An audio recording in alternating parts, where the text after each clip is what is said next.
Very good morning to everyone. This is your Usha ma'am, economics lecturer. Welcome back to my channel. In this video, I am going to explain industrial sector during the colonial period. So colonial period ಅಲ್ಲಿ industrial sector ಯಾವ ತರ ಇತ್ತು ಅನ್ನೋದನ್ನ ನಾವು ನೋಡ್ತಾ ಹೋಗೋಣ. So during the colonial period, India was failed to create a strong foundation for the industrial sector. So colonial period ಅಲ್ಲಿ India ಒಂದು ಸ್ಟ್ರಾಂಗ್ ಆಗಿರುವಂತ ಬೇಸ್ ನ ಕ್ರಿಯೇಟ್ ಮಾಡ್ಕೊಳಕ್ಕಾಗ್ಲಿಲ್ಲ for industrialisation because the policies pursued by the British people. ಏನಕ್ಕೆ ಅವ್ರು ಮಾಡಿದಂತ ಕೆಲವೊಂದು policies ಇಂದ ಇಂಡಿಯಾನ ಒಂದು ಸ್ಟ್ರಾಂಗ್ ಇಂಡಸ್ಟ್ರಿಯಲೈಸೇಷನ್ ಮಾಡ್ಕೊಳಕ್ ಆಗ್ಲಿಲ್ಲ. And moreover the British intention was to made India as a deindustrialised country. So ಇಂಡಿಯಾನ ಡಿ ಇಂಡಸ್ಟ್ರಿಯಲೈಸ್ ಅಂದ್ರೆ ಇಂಡಿಯಾಲಿ ಇಂಡಸ್ಟ್ರೀಸ್ ಇರಬಾರ್ದು ಅನ್ನೋದು ಅವರ ಒಂದು ಇಂಟೆನ್ಷನ್ ಆಗಿತ್ತು.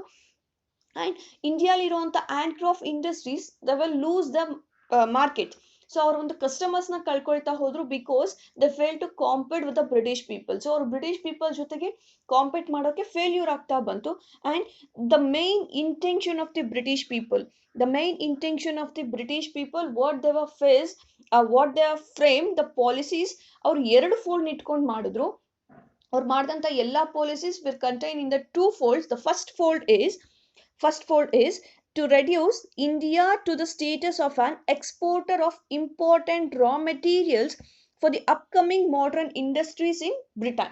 So Britain ಅಲ್ಲಿ ಎಸ್ಟಾಬ್ಲಿಷ್ ಆಗಿರುವಂತ ಕಂಟ್ರೀಸ್ಗೆ India was just a supplier of raw material. ಇದು ಒಂದು ಫೋಲ್ಡ್. ಅಂದ್ರೆ ಅವರ intention India should be like the raw material supplier to the Britain for the sake of to the development of the industries in that country. So that country anta bandaga Britain, right?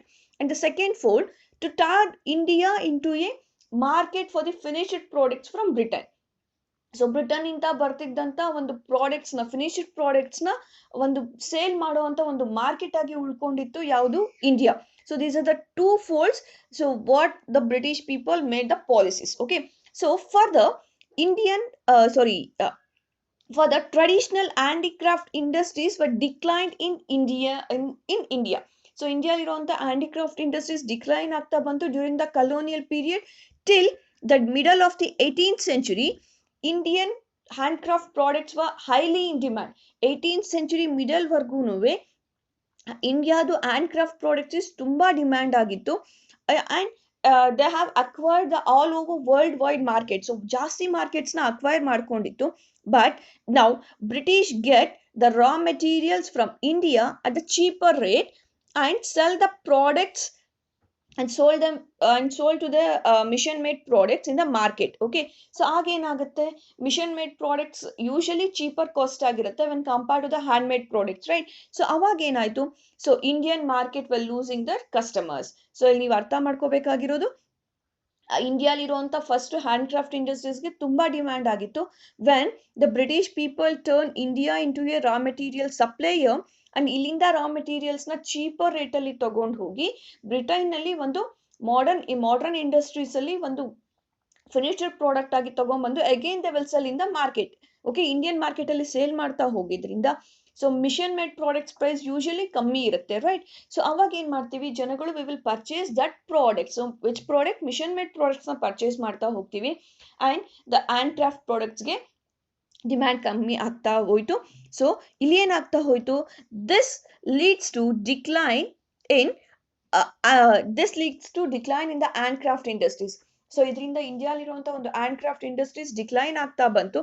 ಅದ್ರ ಜೊತೆಗೆ it's create unemployment. So it's create unemployment in the Indian economy. ಏನ್ unemployment ಅಂದ್ರೆ, a person have the ability to work, willingness to work at the existing wages and conditions. ಇದೆಲ್ಲ ಇದ್ರೂನು but is not get employment. ಅವನಿಗೆ ಕೆಲಸ ಸಿಗದೆ ಇರುವಂತ ಒಂದು situation ನಾವೇನಂತ ಹೇಳ್ತೀವಿ, ಅನ್ಎಂಪ್ಲಾಯ್ಮೆಂಟ್ ಅಂತ ಹೇಳ್ತೀವಿ. ಓಕೆ, ಸೊ ದಿಸ್ ಈ ಒಂದು ಪಾಲಿಸಿ ಏನಾಗ್ತಾ ಬಂತು, ಇಂಡಿಯಾಲಿ ಅನ್ಎಂಪ್ಲಾಯ್ಡ್ ನ ಕ್ರಿಯೇಟ್ ಮಾಡ್ತಾ ಹೋಯ್ತು. ಅಂಡ್ ಸೊ ಇಂಡಿಯಾಲಿ ಇದ್ರ ಜೊತೆಗೆ ನಾಟ್ ಓನ್ಲಿ ಅನ್ಎಂಪ್ಲಾಯ್ಮೆಂಟ್ ಜೊತೆಗೆ but also A new demand in the Indian consumer market. ಬರೀ ಅನ್ಎಂಪ್ಲಾಯ್ಮೆಂಟ್ ನ ಕ್ರಿಯೇಟ್ ಮಾಡಲಿಲ್ಲ, ಇದ್ರ ಜೊತೆಗೆ ಇವಾಗ ಎಲ್ಲಾ ಜನರಿಗೂ ಪ್ರಾಡಕ್ಟ್ಸ್ ಬೇಕು. ಸೊ ಈ ಪ್ರಾಡಕ್ಟ್ಸ್ ಎಲ್ಲ ಯಾರು ಆಫರ್ ಮಾಡ್ತಿದ್ದಾರೆ, ಈಗ ಬ್ರಿಟನ್ ಆಫರ್ ಮಾಡ್ತಿರೋದ್ರಿಂದ ಹೊಸ ಕನ್ಸ್ಯೂಮರ್ ಸಿಕ್ಕಿದ್ರು ಯಾರಿಗೆ, ಬ್ರಿಟಿಷ್ ಪೀಪಲ್ಸ್ಗೆ. ಏನಕ್ಕೆ? To sell the products. Okay, which was now deprived of the supply of locally made goods. This demand was profitably met by the increasing imports at cheap manufacturing goods from Britain. So ಈಗ ಒಂದು ಕನ್ಸ್ಯೂಮರ್ಸ್ಗೆ products ಬೇಕು, these products will get by the these products will provide by the British people, that to very low rate to India. So ಇಂಡಿಯಾಗೆ ತುಂಬಾ ಕಮ್ಮಿ ರೇಟಲ್ಲಿ supply ಮಾಡ್ತಾ ಹೋಗಿದ್ರಿಂದ ಇಂಡಿಯಾಲಿರುವಂಥ ಪ್ರಾಡಕ್ಟ್ಸ್ಗೆ markets ಅಷ್ಟಾಗಿ ಸಿಗಲಿಲ್ಲ, because these products will made with hand craft. So hand craft products prices usually ಜಾಸ್ತಿ ಇರುತ್ತೆ, ಹೌದಲ್ವಾ? ಫಾರ್ ಎಕ್ಸಾಂಪಲ್ ನೋಡಿ, ಈಗ ನೀವು ಎಂಬ್ರಾಯ್ಡ್ರಿ ಅಥವಾ ಈ ಥರದ್ದು ಏನಾದರೂ ಮಾಡಿಸ್ತೀರಾ ಅಂದಾಗ, ಹ್ಯಾಂಡ್ ಎಂಬ್ರಾಯ್ಡ್ರಿ ಅಂತ ತಗೊಂಡಾಗ usually the cost of that product, the cost of that work is usually high, right? So ಇವಾಗ ಅದರ ಕಾಸ್ಟ್ ಮೇ ಬಿ 2000 3000 ಇರುತ್ತೆ. ಅದೇ ವರ್ಕ್ನ ನೀವು ಮಿಷನ್ ಮೇಡಲ್ ಮಾಡಿಸ್ತಾ ಹೋದ್ರೆ it will be the cost of just 200 or 300. ಇನ್ನೂ ನಿಮಗೆ ಎಕ್ಸಾಂಪಲ್, ಸೊ ಈಗ ಮಿಷನ್ ಮೇಡಲ್ಲಿ ರಾಗಿನೆಲ್ಲ ಕಲ್ಟಿವೇಟ್ ಮಾಡಿಸ್ತಾರಲ್ವಾ, ಅಂದ್ರೆ ರಾಗಿನ ಫ್ಲೋರ್ ಮಾಡಿಸೋವಂಥದ್ದು, ಅದನ್ನ ಫ್ಲೋರ್ ಮಾಡಿಸೋವಾಗ ಅದೇ ಒಂದು ಹ್ಯೂಮನ್ ಬೀಯಿಂಗ್ಗೆ ಪರ್ ಡೇಗೆ ನಾವು 60 to 70 rupees 300 to 400 rupeesನ ಪೇ ಮಾಡಬೇಕು. ಅದೇ ವರ್ಕ್ನ ಮಿಷನ್ ಅಲ್ಲಿ ನಾವು ಮಾಡಿಸ್ತಾ ಬಂದ್ರೆ within A fraction of seconds ಒಂದು ಮೂಟೆ ಆದ್ರೂ ನಾವು ರಾಗಿನ ಪೌಡರ್ ಮಾಡಿಸ್ಕೊಂಡು ಬರ್ಬೋದು. ಸೊ ಇದೇ ತರ ಸೊ ಇಂಡಿಯಾಲಿರುವಂಥ ಹ್ಯಾಂಡ್ ಕ್ರಾಫ್ಟ್ ಪ್ರಾಡಕ್ಟ್ಸು ಡಿಮ್ಯಾಂಡ್ ಕಮ್ಮಿ ಆಗ್ತಾ ಬಂತು. ಯಾಕೆ? Because we are getting that products from Britain in a cheaper cost. Okay, so cheaper cost ಅಲ್ಲಿ ಆ ಪ್ರಾಡಕ್ಟ್ಸ್ನ ತಗೊಳ್ತಾ ಹೋಗೋದು. ಸೊ ಇದಕ್ಕೆ ಬೆಸ್ಟ್ ಎಕ್ಸಾಂಪಲ್ ಅಂತ ನೀವು ನೋಡೋದಾದ್ರೆ ಇವಾಗಿನ ಪ್ರೆಸೆಂಟ್ ಸಿಚುಯೇಷನ್ ಅಲ್ಲಿ we are purchasing more products from China because the cost of that product is very less. ಹೌದಲ್ವಾ? ಸೊ ಆ ಪ್ರಾಡಕ್ಟ್ ನ ಕಾಸ್ಟ್ ತುಂಬಾ ಕಮ್ಮಿ ಇರೋದ್ರಿಂದ we will purchase that products at a so low level. Okay, so ಇದು 18th century. During the second half of the 19th century, so during the second half of the 19th century, ಇಂಡಿಯಾಲಿ industrial small ಆಗಿ ಒಂದು industrialisation ಶುರು ಆಗ್ತಾ ಹೋಯಿತು. But ಆ progress ತುಂಬಾ limited ಆಗಿತ್ತು.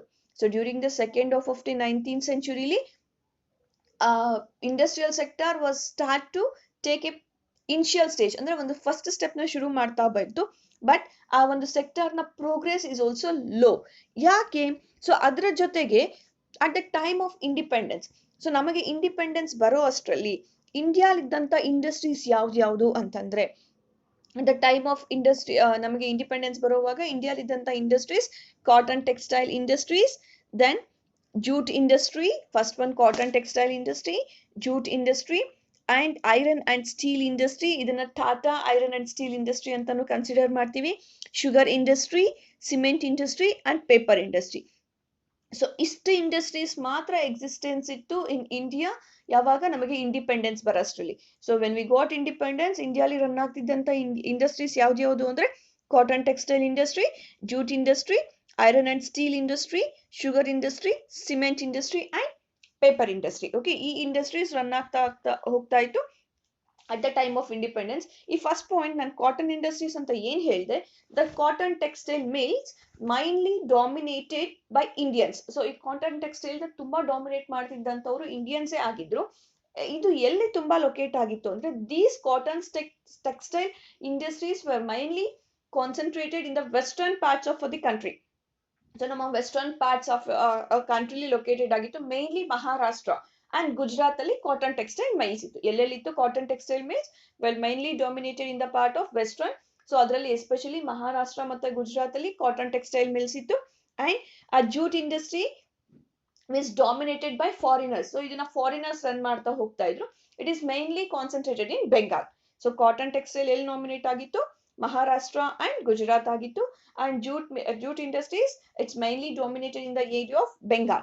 And iron and steel industry began to coming up in the beginning of the 20th century. So 20th century li ಒಂದು ಐರನ್ ಅಂಡ್ ಸ್ಟೀಲ್ ಇಂಡಸ್ಟ್ರಿ ಶುರು ಆಗ್ತಾ ಬಂತು.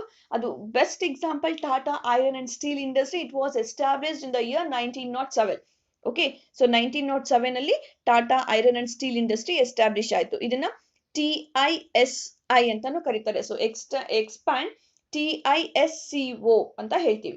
ಓಕೆ, ಎಕ್ಸ್ಪ್ಯಾಂಡ್ ಇಟ್ ಅಂತ ಕೇಳಿದಾಗ Tata iron and steel industry, Tata iron and steel company ಅಂತಾನು ನಾವು consider ಮಾಡ್ತಾ ಹೋಗ್ತೀವಿ. It was established in the year 1907. Okay, 1907 ಅಲ್ಲಿ Tata iron and steel industry was established. Okay, so ಈಗ ನಿಮ್ಗೆ ಹೇಳಿ ಕ್ಲಿಯರ್ ಆಗ್ತಾ ಹೋಗ್ತಾ ಇದೆಯಾ? ಕಾಟನ್ ಇಂಡಸ್ಟ್ರೀಸ್ ಎಲ್ಲಿ ಜಾಸ್ತಿ ಲೊಕೇಟ್ ಆಗಿತ್ತು? The cotton industries were mainly located in the area of Maharashtra and Gujarat. Jute industry is located in the area of Bengal.